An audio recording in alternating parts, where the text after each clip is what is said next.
speaking to the Feminist Majority Foundation. He also discussed the threats and attacks on him personally and on his clinic.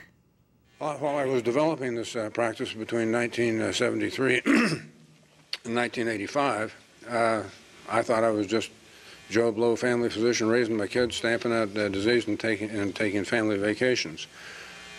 But that's not true. There are a lot of, it has been impressed on me that there are a lot of people in the United States that don't like what we do.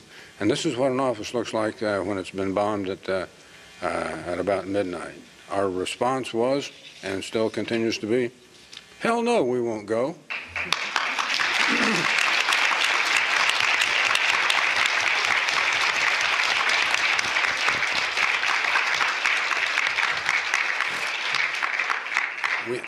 I put up $10,000 as a reward.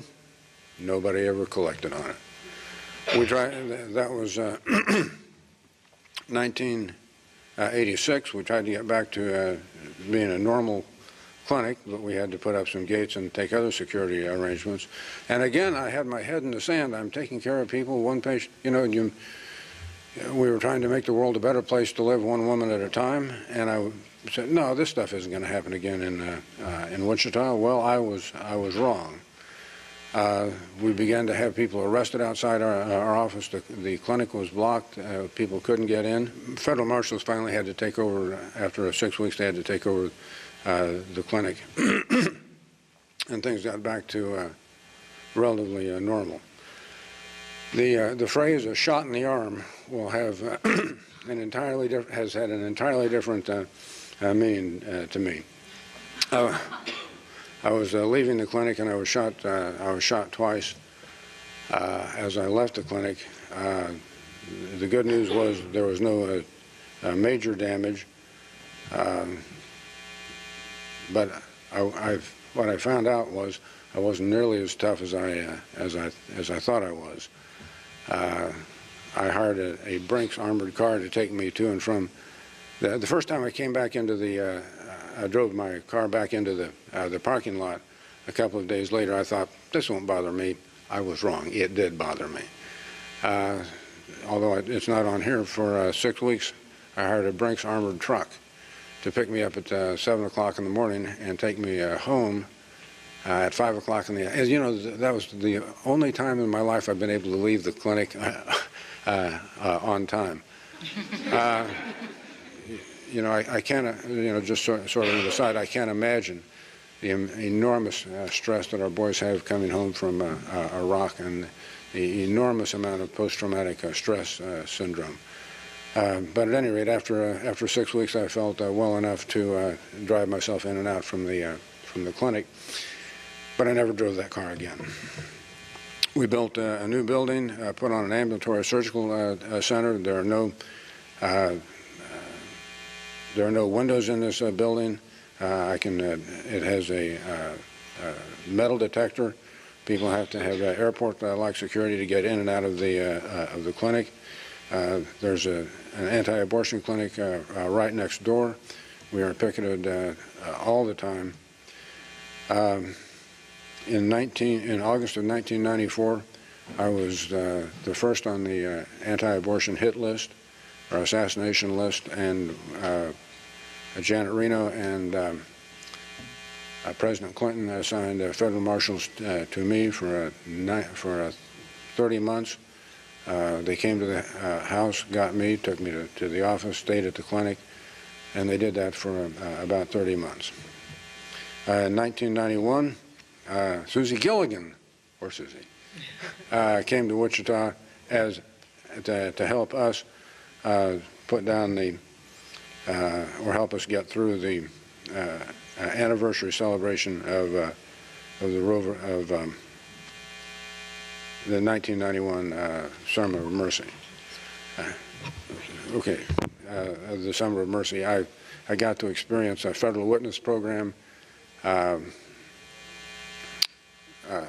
protection. Ashcroft, at the behest of National Abortion Federation, Planned Parenthood, and the fund, they broke his arm and they supplied Federal Witness Protection Program protection for 2 weeks.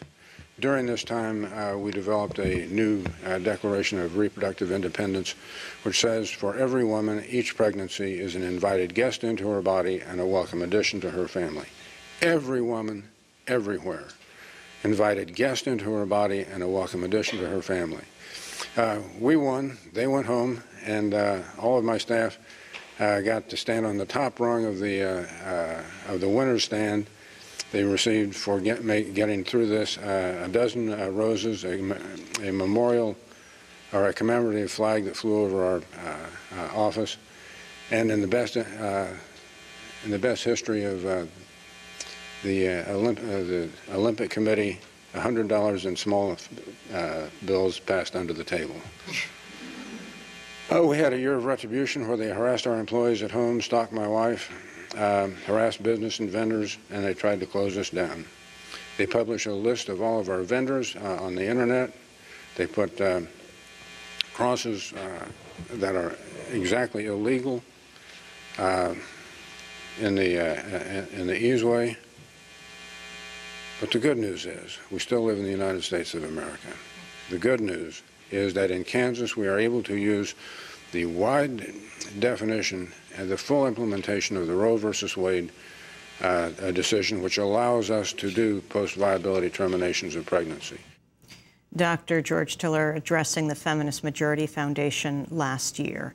This is Democracy Now!, democracynow.org. We'll be back with our guests from around the country in a minute.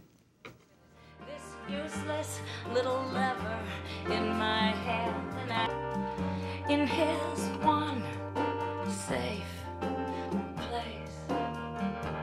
A bullet ensuring the right to life whizzed past. Ani DeFranco singing Birmingham about the bombing of a women's health clinic in Birmingham, Alabama, 10 years ago, about 11 years ago, 1998. Robert Sanderson, an off-duty police officer, worked as a security guard at the clinic in Birmingham, was killed when his workplace was bombed. Eric Robert Rudolph, also responsible for the 1996 Centennial Olympic Park bombing, was charged with the crime and received 2 life sentences as a result. We're talking about Dr. George Tiller, his killing yesterday. He was in church at the Reformation Lutheran Church in Wichita, Kansas, where we have 2 guests right now who work closely with him. Dr. Shelley Sella, who is an OBGYN, flew in from California, as did Dr. Susan Robinson, who's in California, to perform abortions by his side. Also in Wichita, Lori Schoenfeld, attorney for Dr. Tiller. She, too, is not going on camera. We're just showing images of the Reformation Lutheran Church.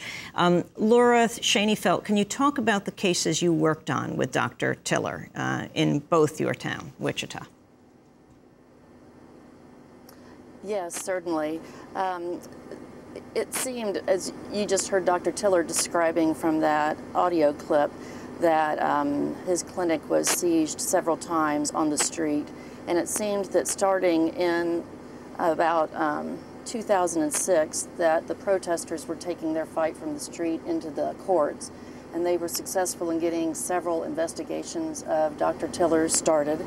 And Dr. Tiller, being the great American that he is, always believed in the court system and always believed that justice would prevail. And he, of course, was right. He was investigated by 2 separate grand juries. He was investigated by the district attorney's office at the behest of protesters. And then he faced criminal charges this past year and was always acquitted of everything. Both the grand juries found that he had done absolutely nothing wrong, as did the local district attorney's office. And then a jury of his peers similarly found in March of 2009 that he was not guilty of any of the charges against him. We're joined here in New York by Bonnie Scott